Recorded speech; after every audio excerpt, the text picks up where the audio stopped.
Siapa pun kerja kalau bukan Allah Subhanahu Wa Taala nak meletakkan. Jadi doa inilah yang membuatkan Imam Asy-Syafi'i mak dia doa dalam paut lagi dia doa, khatam Quran berkali-kali. Tuan-tuan, ya, dalam paut, ya, tuan-tuan dah doa pada Allah doa. Imam siapa namanya, Imam Bukhari pun cerita dia semua doa mak dia. Mana-mana pergi tuan-tuan nak tengok anak yang hebat, mak dia. Jadi doa mak, bimbingan tujuh ajar, air tangan mak ni katakan itu semuanya adalah senjata sabab. Ya, tuan-tuan, sabab. Ya. Nabi kata laulal umniyatu, kalaulah tak ada doa ataupun umniyah ni harapan daripada seorang, kalaulah tidak ada harapan maka seorang ibu takkan nak beranak. Faham tak ni maksud dia tuan-tuan? Seorang ibu yang mengandungkan bayi, dia ada harapan ke bayi tu, ke anak tu. Dia harapan dia apa? Anak ni baik, anaknya akan macam ni. Itulah harapan seorang ibu, sehat dan sebagainya. Sebab ada harapan tu. Maka besok dia beranak, lepas tu nak beranak lagi, lepas tu nak beranak lagi. Itu yang boleh. Tuan-tuan dan puan-puan, cuba kalau tak ada harapan, sekali beranak ni separuh nyawa hilang tuan-tuan. Kita lelaki tak susah, perempuan jangan. Siapa yang muntah-muntah? Perempuan. Ya. Siapa yang mengandung 9 bulan 10 hari? Perempuan. Lelaki relax ya, tuan-tuan dan puan sekalian. Siapa yang bersabung nyawa nak melahirkan seorang satu nyawa? Perempuan. Betul tuan-tuan? Lepas tu dah siapa yang menyusukan, jagakan anak? Perempuan. Lelaki relax. Betul tuan-tuan? Tapi ingat, tidak ada lelaki yang tidak dilahirkan melainkan daripada rahim seorang perempuan. Ya tuan-tuan, maka jangan lupalah doa lah untuk mak. Mak dah doa kita banyak dah dulu. Macam-macam doa sejak kita lampaut lagi. Ya, jadi doa ini merupakan senjata bagi orang beriman. Doa ini merupakan mukhul ibadah. Maksud mukhul ibadah, otak kepada ibadah. Kalau semayang kita tak ada doa, tuan-tuan, tak ada minta, tak ada tu, tak ada ni, maknanya seolah-olah orang tak berotak. Ada tubuh badan, kepala ada, semua lengkap, cantik, otak tak ada. Tak pakai ada orang. Betul tuan-tuan. Jadi Nabi kata doa mukhul ibadah, maka senjata ataupun otak kepada ibadah kita. Jadi kebanyakan doa. Dalam sembahyang itu pun doa. Jadi doa ni apa dia? Sabab. Ya. Cuma syekh ni ada pesan kat ujung, tak nampak saya nak baca. Tadi dia beritahu tuan-tuan dan puan sekalian, meminta doa kepada Allah ini bukan kerana kita nak doa tu. Pertama, meminta kerana Allah suruh kita berdoa. Fad'uni astajib lakum. Allah suruh kita doa. Maka doa ni merupakan satu ketaatan. Ada pahala, ada ganjaran di sisi apa? Di sisi Allah. Samalah macam kita sembahyang, puasa, zakat, kita berdoa. Doa ni lah di antara tu, sebab orang-orang yang nak beramal ni pakai selipar pun dia baca doa. Tak hafal, dia hafalkan doa. Masuk masjid ada doa, keluar masjid ada doa, ambil wuduk ada doa, basuh tangan ada doa, basuh muka ada doa, kaki ada doa, lepas wuduk pun ada doa. Allahumma ja'alni minat tawwabin wa ja'alni minal mutatahhirin, sambil mandang matahari. Hari sini tak dapat nak mandang, gelap tutup. Tuan-tuan dan perempuan sekalian, doa. Jadi bila kita berdoa, bila kita rasa, bila lidah kita digerakkan oleh Allah nak berdoa, maka doalah, syekh ni kata. Dan ingat, Allah nak beri kau tak beri di 3 tempat. Pertama, sama ada ditangguh, diberi on the spot. Ya Allah, murahkanlah rezeki anakku, suami aku, ya Allah, murahkanlah rezeki isteri aku. Tuan-tuan, hari ni orang rumah saya, bang, tolong doa saya. Nak pergi, tolong doa. Saya pun sebut, ya Allah, ya Tuhanku. Depan dia sebut. Ni ambil sunnah Nabi ni tuan-tuan. Ya. Depan dia sebut, ya Allah, murahkanlah rezeki isteri aku, ampunilah dosa-dosanya. Ya tuan-tuan dan puan, berkatilah amal dan rezeki yang kau berikan kepadanya, ya Allah. Aku redha pada dia, ya Allah, walaupun banyak masalah aku dengan dia. Tolaklah dia. Tuan-tuan dan puan sekalian, disebut itu doa Nabi. Sayyidina Aisyah pernah bertanya, meminta Rasulullah SAW doakan dia. Ya Rasulullah, doakan aku. Maka Rasulullah pun doa, ya Allah, ampunkanlah dosa Sayyidina Aisyah, zahir dan batin, yang dahulu dan yang sekarang. Ketawa seronok, senyum-senyum Sayyidina Aisyah dengar doa Nabi lah. Nabi doa confirm makbul. Maka syukurlah hati dia, ya Allah, seronoklah Sayyidina Aisyah dengar doa Nabi. Maka Nabi tengok muka Aisyah ni bersari-sari suka dengan doa Nabi. Maka Nabi kata, tuan-tuan dan puan sekalian, wahai Aisyah, kau seronok dengan doa aku? Yalah ya Rasulullah. Siapa lagi? Ni kalaulah ya doa yang paling mustajab adalah doa engkau. Kau nak tahu tak, kata Sayyidina Ali, kata Rasulullah, sebenarnya aku doa, begitulah aku doa untuk umat aku dari dulu sampai hari ni, tak henti-henti. Allahu Akbar. Ya, doa Nabi untuk kita ni tak henti. Ni nak korban ni, Nabi pun dah doa untuk, Nabi berkorban tuan-tuan. Dia korban, dia sembelih kambing untuk aku Muhammad, wali ali Muhammad, wali ummati Muhammad. Nabi korban untuk kita lah. Hebat kan? Kita korban untuk ahli keluarga kita satu. Betul tuan-tuan? Boleh je niat satu, boleh je niat jamak, boleh. Sebab korban dia tak sama kekal. Ya tuan-tuan dan puan sekalian. Tapi bahagian tu kalau nak, ambil lah buat cara satu-satu. Korban untuk anak aku ni, untuk diri aku, ya Allah aku korban. Ini korban, berkorban. Ya, orang yang berkorban satu bahagian akan menyesal bila mati besok. Kenapa aku tak korban satu ekor terus? Orang yang bersedekah masuk masjid ni, bagi masuk dalam peti tu, RM1, RM2, RM10, RM100, RM1000 pun akan menyesal. Tuan-tuan dan puan, kenapa aku tak sedekah, habis harta aku pada jalan Allah Subhanahu wa taala. Ya, tuan-tuan dan puan sekalian. Jadi doa ni merupakan senjata bagi orang mukmin. Dia dah sebut bila ya, carilah waktu doa yang mustajab. Ya, disebut di antara tempatnya tengah malam selepas membuat perkara-perkara yang baik. Ya, bersedekah. Masa bersedekah tu letakkanlah niat, apa niat kita, dan berdoalah, mintalah kepada Allah.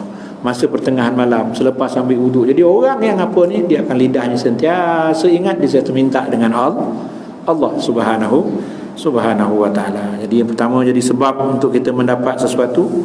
Ayah biasanya mendoakan untuk anak dia, ya tuan-tuan. Isma' biasakan untuk anak dia.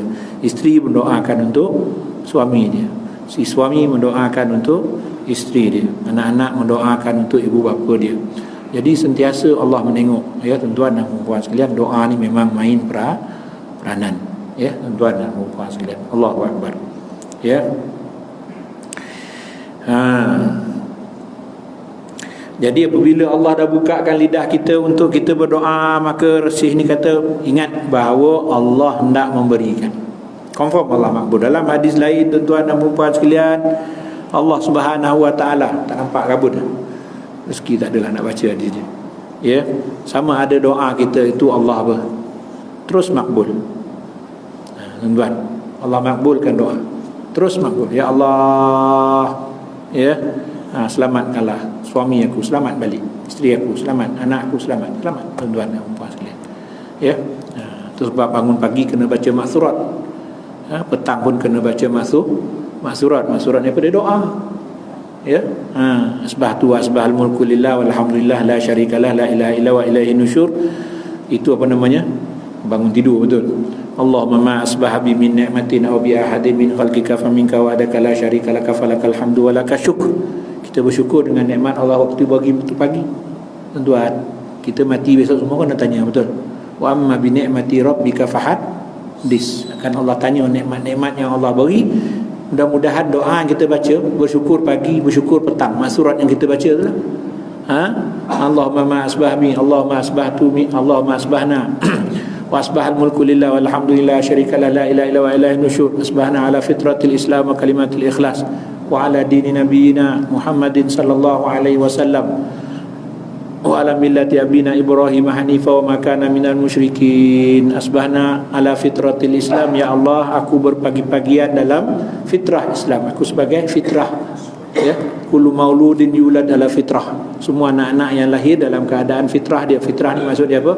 Ingat pada Allah, kenal Allah Subhanahu wa ta'ala. Maksud dia bersih, suci daripada syirik, dosa. Itu kita baca pagi-pagi. Mudah-mudahan segala nikmat yang kita baca ini, ya, nikmat yang kita dapat pada Allah, besok Allah tak banyak tanya. Jangan minta Allah tanya kita, tuan-tuan. Kau sembahyang buat tak, berapa pahala buat ni? Oh, parah tuan-tuan. Kalau dia tanya tu masalah lah. Ya. Tuan-tuan pergi kat Saudi Arabia, pergi Mekah. Ada tak orang custom tu tanya, buka beg? Kalau dia buka beg tu masalah lah, tuan-tuan.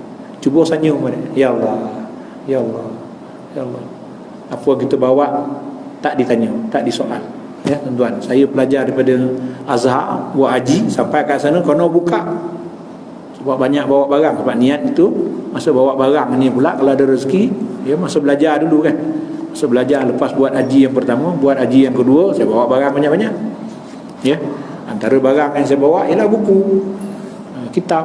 Ada barang yang saya bawa yang kat Mesir murah, jual dekat apa, dapatlah tambang balik macam itulah lebih kurang, ataupun belanja makan dekat sana. Ya, kita seorang pelajar memang tak cukup duit tuan-tuan. Belanja mahal, makan sekali RM10 tak kurang, RM10 kan. Kalau nasi Arab ni RM15, dapatlah rubuk. Rubuk ni maksudnya suku ayam kan, suku ayam dapatlah rubuk. Nak makan guti, selera pula tak tahan lagi guti. Memanglah guti murah. Jadi pelajar ni masa kita belajar dulu cari rezeki macam tu. Itu pengalaman saya. Cari duit dam. Mana orang nak buat dam, kita tolong sembelihkan, kita dam selesaikan dam, kita bawa dia pergi tempat sembelih, kita tunjuk ni tempat sembelih, daging sembelih direbut oleh orang fakir, orang direbut, orang miskin rebut. Ya, tuan-tuan dan perempuan sekalian. Ambil rezeki tu tuan-tuan dan perempuan sekalian. Ya. Jadi tuan-tuan dan perempuan sekalian, kalau kita masuk jumrah ni dibuka di soal selidik lama. Susah tak? Susah tuan-tuan. Macam itulah kita dekat padang mahsyar nanti. Ya, bawa barang dunia ni terlalu banyak. Tanah 10 hektar dah confirm, tak sampai nak agihkan anak. Sahabat saya seorang alim guru, Syekh anak habis dah, anak tak ada apa dah. Anak menghadap Tuhan kosong. Pastikan hutang dah tak ada, harta anak pun dah tak ada. Masa tu dia dah kena sakit teruk lah. Anak dah turunkan semua supaya anak-anak tak bergaduh semua. Kalau Allah tanya pun apa yang kau bawa, tak ada apa. Semua tak ada, kosong. Hutang tak ada. Itu yang paling penting ialah hutang. Ya, tuan-tuan. Tuan Guru Nek Abdul Aziz dikatakan wallahu alam kalau benar berita ini, dia hanya tinggal dalam bank RM500 je. Berapa tuan-tuan? RM500 seorang menteri besar. Tak ada apa yang dia tinggalkan. Rumah menteri pun dia tak duduk. Dia duduk rumah dia, rumah kampung dia. Tuan-tuan dan puan sekalian, ini orang yang tak nak padang mahsyar besok dipersoalkan. Itu yang kita kena baca maksurat pagi-pagi. Sebab apa? Doa supaya kita selamat daripada disoal oleh Allah. Tuan-tuan dan puan sekalian, ya, istighfar pagi-pagi kena baca. Kalau baca maksurat kan lebih kurang dalam sama je. Ya, dengan zikir kita baca lebih kurang dalam 5 minit ni. Ya, dengan la ilaha, ikutlah, terpulanglah pada tuan-tuan. Jadi maksurat ni maksud dia apa? Yang warid daripada zikir, warid daripada Nabi, disusun oleh Imam Syahid Hasan Al-Banna. Kalau tuan-tuan yang kita baca ni disusun oleh ulama Nusantara. Istighfar, kata Allahumma anta salam, minka salam, wa ilaika salam. Itu doa. Baca tu tuan-tuan. Jangan lepas sembahyang assalamualaikum warahmatullahi, assalamualaikum. Ustaz pun lambat datang hari ni. Nampak ustaz? Wih, mengabuk. Tuan-tuan, tak nak baca doa. Ataupun sibuk lepas sembahyang assalamualaikum ni. Orang siapa datang, siapa tak datang, siapa datang apa. Jangan tuan-tuan. Dapat sembahyang subuh datang dekat-dekat pagi awal datang tuan-tuan. Jangan cari kawan burak. Cuba elakkan kalau boleh. Kalau penting burak. Ni pagi-pagi tuan-tuan. Pagi ni waktu yang mustajab sebelum orang koman kita berdoa tuan-tuan. Waktu qiyam tu baru saja berlalu dan masih lagi dalam waktu qiyam. Nabi kata siapa dapat sembahyang isyak dapat separuh qiyam. Siapa dapat sembahyang subuh berjemaah, isyak berjemaah, seolah-olah dia telah mendirikan qiyamul lail satu malam. Apa dia? Pahala dia dapat qiyam. Seperti syarat berjemaah di masjid tuan-tuan. Sama juga dengan puasa. Man shoma ramadhana summa atba'ahu sittan min syawal fa ka'annama shama dahra kullahu. Siapa puasa bulan Ramadan kemudian dia ikut 6 Syawal, seolah-olah dia puasa setahun. Apakah dia puasa setahun? Tak, pahala setahun. Jadi begitu juga selepas sembahyang kita berdoa tuan-tuan. Jangan capek nak buat. Ya, macam terutamanya saya hari ni dapat cuti, saya sebutlah. Kalau boleh ikut-ikutlah, bukan nak bangga, Allah ampunkanlah dosa-dosa saya. Saya sekarang ni cuti sampai 26 hari bulan. Start daripada awal puasa itu lagi cuti. Sekolah saya cuti. Itu kan cuti. Sebab apa? Sebab pelajar anak baru masuk, dia kena habis SPM tak habis. Betul. Jadi cuti. Lama tak cuti itu? Sampai 26 hari bulan Jun saya cuti, tuan-tuan dan puan sekalian. Jadi apa saya buat? InsyaAllah tuan-tuan dan puan sekalian, kebanyakan hari lepas subuh saya akan duduk, saya baca sampailah Nabi kata terbit matahari. Waktu isyraq kalau berbunyi kan selalu saya tengok tet dia bunyi itu waktu syuruk, matahari sedang terbit. Jangan sembahyang waktu tu matahari tengah sore sampai 10 minit. Lepas 10 minit baru sembahyang isyraq. Nak sembahyang duha tunggu setengah jam.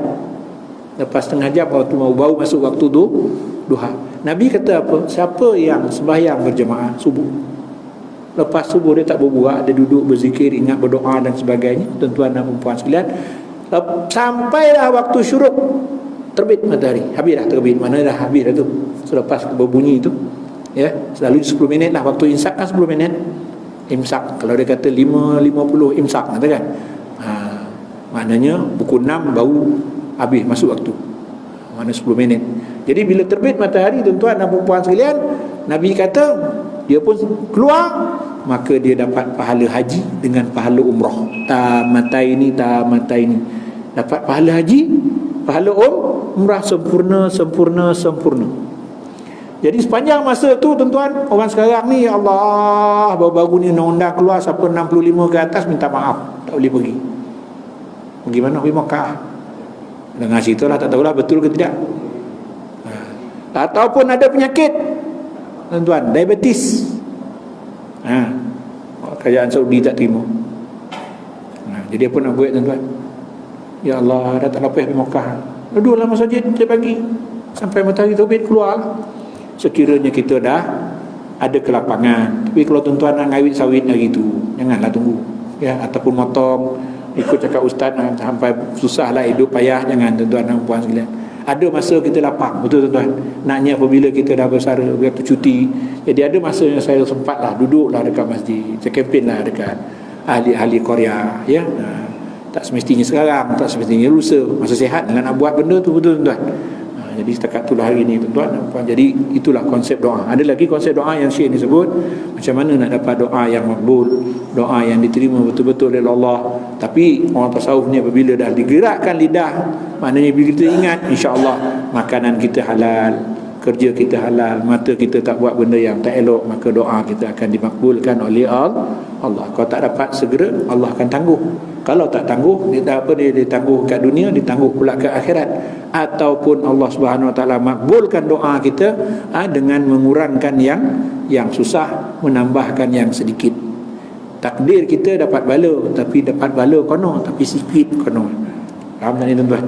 Ataupun dapat takdir kita dapat rezeki sikit, ditambahkannya rezeki itu. Doa kita tu, tuan-tuan dan puan-puan sekalian. Macam itulah Allah dengan hamba-Nya. Tapi apabila kita berdoa, confirm dah dapat akhiratnya, kita dah dapat. Sebab doa itu adalah satu ibadah. Dan seruan Allah, fad'uni astajib lakum. Fad'u tu fi'il amar, Allah suruh, minta dengan aku, mesti aku bagi. Masalahnya kalau kita sombong, tak nak minta. Jadi bagi orang ahli tasawuf, apabila hatinya dah luka, waktu dia, itulah waktu dia, hanya dia dengan Allah, maka lidahnya akan digerak, ya Allah, Allah ampunkanlah dosa. Masa tu mintalah yang terbaik untuk kita, tuan-tuan. Saya Allah makbulkan doa kita, ya. Lebih-lebih lagi saat kita kena dah masuk AJN. Ini pengalaman masuk AJN, ya, tuan-tuan. Masuk AJN dulu, tuan-tuan dan puan, sana tak ada siapa boleh selamat dengan doktor, belum tahu. Tambahlah doktor tu sebut encik, mengucap, sini tak boleh jamin. Bergurau lah dalam tu, dia tengah jagut macam mamak sikit doktor. Cik mengucap asyhadu la ilaha illallah, sebab sini tak boleh jamin gitu. Maksud dia apa, tuan-tuan? Mungkin dalam operasi boleh pergi, tak pergi, tak sedar-sedar, ya, tuan-tuan dan puan sekalian. Jadi apa kita kena buat masa tu? Yang boleh menyelamatkan kita bukan doktor, walaupun lab dia punya lab dipanggil lab, tempat operasi itu canggih, tuan-tuan. Siap, kita boleh tengok jantung, kita boleh tengok doktor sampai 6 orang, 5 orang doktor pakar kat situ yang jaga saya ni, tuan-tuan, masa buat tu. Kita pun kalau belajar kita tahu ini bukan masalah doktor yang pakar boleh menyelamatkan kita. Kalau doktor pakar dia boleh menyelamat, berapa ramai agung Firaun pun nak selamat daripada kematian. Adakah mereka selamat daripada kematian? No. Allah kata kullu nafsin za'iqatul maut. Ainama takunu yudrikumul maut. Kat mana kau berada, kau pasti dapat menemui mati, ya. Walau kuntum fi burujin musyayyadah, walaupun kau berada di puncak mana jauh, tak dapat orang cari kau, mati itu tetap akan datang, ya. Baik, sekadar itulah, tuan-tuan, yang dapat saya sampaikan. Saya mohon maaf, tuan-tuan dan puan sekalian, mungkin tak apa penampakan hari ini, tapi matan dia tu dah sampai lah, ya. Matan dia tu apa dia? Iaitu ya, apabila Allah telah menggerakkan lidah kita untuk berdoa, janganlah malas. Berdoalah pada Allah Dan kau kena tahu pada saat itu bila Allah dah gerakkan lidah kau untuk berdoa, tanda Allah nak makbulkan permintaan kau. Jadi minta lah banyak-banyak. Tuan-tuan, lepas main sunat minta, lepas wuduk minta, lepas keluar pada apa pakai baju minta, apa semua, berhubung dengan isteri pun minta juga, tuan-tuan. Ya Allah, banyaknya Allah suruh gerakkan lidah kita untuk berdoa. Wallahu a'lam. Wa aqulu qawli hadza astaghfirullah li wa lakum. Assalamualaikum warahmatullahi wabarakatuh.